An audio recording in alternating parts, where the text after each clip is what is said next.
TTD stock analysis next week and onward. Is it a buy or not? Watch this 1 minute video till the end to find out.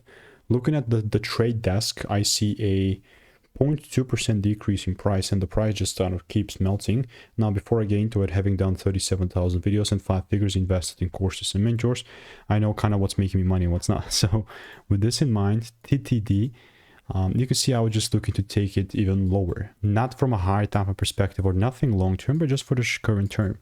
And honestly, just kind of kept melting. And one thing that I must say is I'm not changing my bias on this.